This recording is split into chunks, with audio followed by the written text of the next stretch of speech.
है, मवालियों को ना देखा करो 11 से, न जाने कौन सा गुंडा वजीर हो जाए। इस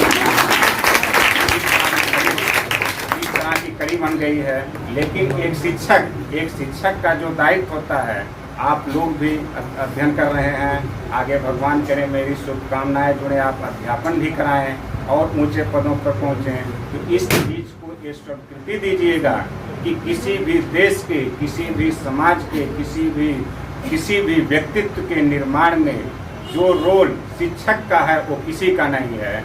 बस ये है, माध्यम अलग अलग है। जरूरी नहीं कि आपको क्लास में ही शिक्षा मिले, जीवन के प्रत्येक क्षण प्रत्येक पल शिक्षा मिलती है। कहीं भी आपको किस रूप में मिलती है, कहीं किस रूप में, बस ये है कि उसको आप रिसीव करना सीखें जो है।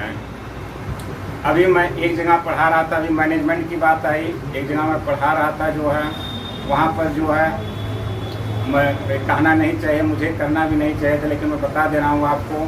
अब एक मैनेजर साहब आते थे, अपने आप को मैनेजर साहब कहते थे, जैसे मैनेजर तो आगे जाने में हम हिंदुस्तान के आका हो गए हैं। जब वो बाबा साहब भीमराव जी द्वारा प्रस्तावित संविधान की पहली भूमिका बी द पीपल को हमसे पलट कर पूछने लगे, हु द पीपल, आप कौन लोग हैं जो हमसे सवाल करने आए हैं, तब मुझ जैसे शिक्षक को, आप जैसे शिक्षक को, आप जैसे विद्यार्थी को अपने परिसर से बाहर निकलना होगा और उनके अहंकार को चूर करना होगा, उन्हें पदच्युत कर उनकी सत्ता पर काबिज होकर उस देश की व्यवस्था को चलाना होगा, उस समाज की व्यवस्था को चलाना होगा। ये आप लोग संकल्प लीजिए, क्योंकि कहीं कहीं ना बोलने से भी काम खराब हो जाता है। मैं एक कहानी बता रहा हूँ। हमारे कवि कुल के श्रेष्ठ रामधारी सिंह दिनकर जी थे। राज्यसभा में खड़े होकर कांग्रेस द्वारा नामित थे, वो कांग्रेस पार्टी उनको नामित करके चुनाव लड़ाई थी राज्यसभा का, और कांग्रेस पार्टी से जीत कर गए थे राज्यसभा में। और जब हम 1962 में चीन की लड़ाई हारे थे, तो मैं एक शिक्षक का क्या गुण होता है, एक शिक्षक का क्या कर्तव्य होता है, उसको मैं बताने चल रहा हूँ। शिक्षक के नहीं कि आए टेबल पे +b² = a² + b² + b², इतने शिक्षक नहीं है, ये शिक्षक नहीं है, ये तो जो है कहीं भी हो सकता है। शिक्षक का मतलब होता है education means around circle development, मतलब चतुर्विधि विकास होना चाहिए हर क्षेत्र में। ये नहीं कि जैसे अभी एक बार एक कहानी में स्टेटमेंट चल रहा था, जो है कोई कह रहा था 12.5 घंटा चला है, कोई कह रहा 12:15 बजे बंद हुआ है। 12:15 12:15 दो लड़ाई हो रही थी। अब समझिए 12:15 और 12:15 में क्या अंतर है। ये भी एक शिक्षा थी। ऐसी शिक्षा नहीं होनी चाहिए जो अपने इर्द गिर्द ही सीमित हो। शिक्षा ऐसी होनी चाहिए जो देश का, समाज का, व्यक्तित्व का हर जगह निर्माण करे। तो मैं मेन भूमिका पर आ रहा हूँ। पर कांग्रेस पार्टी द्वारा नामित होकर चुनाव लड़कर राज्यसभा में पहुंचे थे हमारे कवि कुल के श्रेष्ठ रामधारी सिंह दिनकर जी। और जब हम 1962 में चीन की लड़ाई हारे थे, तो देखिए शिक्षक ने वहाँ क्या कर्तव्य दिखाया।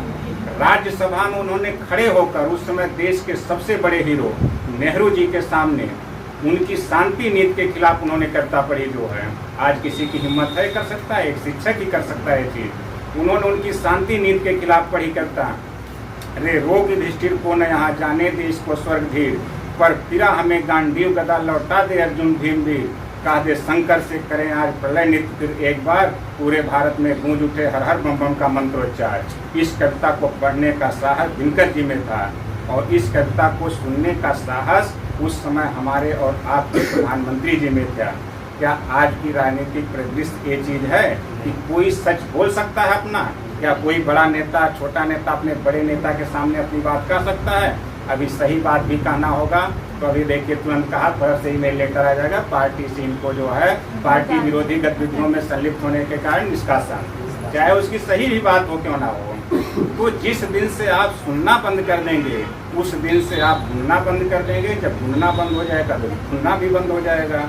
अब जब भूलना बंद हो जाएगा तो उसमें की मलाई, कहें ना कि मथो समुंदर आत्म जाग है, जब मथा जाता है तब तो आत्मा जागती है। जब भूलना भूलना बंद होगा तो आत्मा आएगी नहीं, जगेगी नहीं, तो आप वही जो है गलत राह पर हमेशा भ्रमित हो जाएंगे।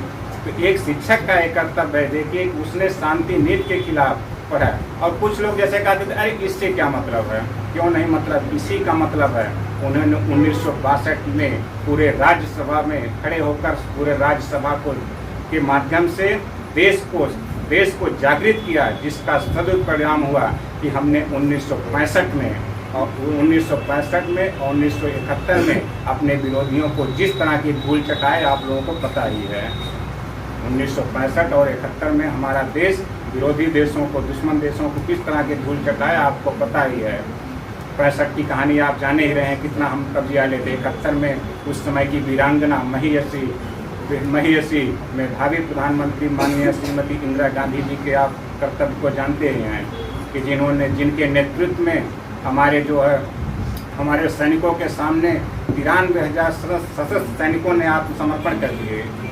वो उसी की देन है जहाँ से हम जागृत हुए कि हमें हर जगह शांति नीति नहीं अपनाना चाहिए, हमें कुछ जगह जो है कठोर भी बनना चाहिए। एक शिक्षक की देन है, शिक्षक ने जगाया जो है। और इसी कड़ी में मैं बताना चाहूँ कि जैसे अभी जब देखिए 1990 में विमान अपहरण कांड हुआ था, उस समय कांड हुआ था ना, उस समय जो है हमारे देश की कुछ लचीली राजनीति थी, हमारे देश के शासकों ने सही निर्णय नहीं ले पाया। उस समय भी एक शिक्षक ने चेताया प्रधानमंत्री को, उन्होंने कहा ऐसा नहीं करना चाहिए था आपको, जो आप कैदियों को वापस करके अपने यात्रियों को छुड़ाए जो है। कहे क्या होना चाहिए था, तो हम क्या करते, जो हम मजबूरी थी हमारी। तो उन्होंने कहा कि सुन लीजिए, उसी 36 कैदी में जो रिहा हुए यहाँ से बदले में दिए गए थे, उसी में से आज कुछ हाफिज सईद और मसूद अजहर, जिनके जो है कुकृत्यों से जो है उड़ी और पुलवामा जैसे कारनामा हमले हुए। उस समय भी शिक्षक ने चेताया था प्रधानमंत्री जी के सामने, स्वयं अटल जी के सामने। वो क्या बोले, अटल जी क्या करते, शिक्षक ने तुरंत कहा जो है कि जब हत्यारों ने इंसानी रिश्ते नाते त्यागे हैं और फिरौती के बदले हमसे 36 कैदी मांगे हैं, तब दिल्ली वालों ने केवल निर्णय एक लिया होता, 36 के 36 को तोपों के मुंह से बांध दिया होता और चुनौती दे दी होती सीधे रावलपिंडी को। अब भीष्म पितामह क्षमा नहीं कर सकते और शिखंडी को। काश हमारी दिल्ली की आंखों में काल दिखा होता और अटल जी की आंखों का डोरा लाल दिखा होता। डमरू वाले शिव शंकर ने तीसरा खोल दिया होता। लाल किले से सीना ठोंक के दमदारी से हमने बोल दिया होता, अगर खरोंचे भी आई भारत के बासिंदों को, अगर तनिक खरोंचे भी आई भारत के बासिंदों को, जिंदा एक नहीं छोड़ेंगे बंदी पड़े दरिंदों को। बंदी भी बचते, बंधक भी बचते, हमारा गौरव भी जिंदा होता। बार बार दुनिया के आगे हमारा सिर न शर्मिंदा होता। लेकिन हम तो हर कीमत पर समझौते के आदी थे, गाल पर चाटा खाते रहने वाले गांधीवादी थे। यही हुआ ना, जैसे अगर उस समय हम लोग जो है सही निर्णय ले लिए होते, कठोर निर्णय, तो उस समय देश का परिदृश्य कुछ और होता जो है। एक शिक्षक ने चेताया, उसके बाद से राजनीतिज्ञों ने उससे सीख ली और बाद में कभी भी इस तरह की घटनाएं नहीं हुई, जिसका परिणाम रहा कि हम लोग कारगिल में भले से हमसे कुछ मिस्टेकें हुई, लेकिन हम लोगों, हमारे सैनिकों ने जिस प्रतिभा का परिचय दिया और उनको जिस तरह से खदेड़ा, ये जो है एक पूर्वगामी सोच के तहत हुई थी। अगर राजनीति कहते हैं ना कि अगर जो है सड़कें खाली हो जाएं तो राजनीति जो है संसद आवारा बन जाती है, मतलब उसकी कोई शिकंजा नहीं रहे। तो इसलिए शिक्षक हमेशा जो है, शिक्षक किसी भी क्षेत्र में, यही नहीं राजनीतिक साहित्यिक, हर क्षेत्र में जगाने का काम करता है। एक बार नेहरू जी लाल किले पर चढ़ रहे थे, अचानक सीढ़ियों से फिसल गए जो है, पीछे दिनकर जी खड़े थे, दिनकर जी उनको संभाल लिए। नेहरू जी कहते हैं थैंक यू दिनकर जी, बोले कोई धन्यवाद की बात नहीं। जब राजनीति लड़खड़ाई है तब तक साहित्य और शिक्षक ने उसको संभालने का काम किया है। जब भी कोई भी व्यवस्था जब लड़खड़ाई है तो उसको शिक्षक ने संभाल लिया है। इसलिए आप लोगों का मेरे इस मंच से मेरा अनुरोध है कि शिक्षक की जो रोल है, उस रोल को जो है आप लोग भली भांति अपने जीवन में उतारें, जिसका परिणाम रहा कि शिक्षक की वजह से ही आज हमारा देश इस कदर पहुंचा है। शिक्षक की देन है कि एक शिक्षक हजारों बार अपनी कक्षा में गया, तब एक बार जो है हमारे वैज्ञानिकों के द्वारा चंद्रयान अपनी कक्षा में पहुंचा है। शिक्षक की देन है। किसी भाषण स्पीच से, नेतागिरी से नहीं आया है, शिक्षक की देन है। एक शिक्षक हजारों बार अपनी कक्षा में गया, तब इसरो के नेतृत्व में जो है हमारा चंद्रयान अपनी कक्षा में पहुंचा। ये शिक्षक की देन है। लेकिन आधुनिक परिवेश में शिक्षा के परिदृश्य को, शिक्षक के परिदृश्य को इतना बदल दिया गया है, लोगों के भावना में, लोगों के दिल में भावना आ जाती है जो है कि ये तो जो है दूसरे स्तर के लोग हो गए हैं। अभी मैं एक कहानी बता देता हूँ। एक जगह मैं पढ़ा रहा था ऐसे, वहाँ हेड था जो है, तो अभी सुबह का समय था, प्रेयर जो हुआ, मैं अपनी ऑफिस में गया, उसके बाद थोड़ा व्यवस्था को मैं ही देखता था। तो जो है लोगों से कहा, मैं जो प्रेयर ऑफिस में गया, तुरंत दो लड़के, एक लड़का अपने छोटे भाई युवा का पहुंचा है मेरे पास, कहा सर ये एप्लीकेशन लिख दिए। मैं कहा कैसा एप्लीकेशन दिया? क्या वो जो है फला टीचर जो मेरे भैया को मार दिया है, उसके खिलाफ FIR करना है।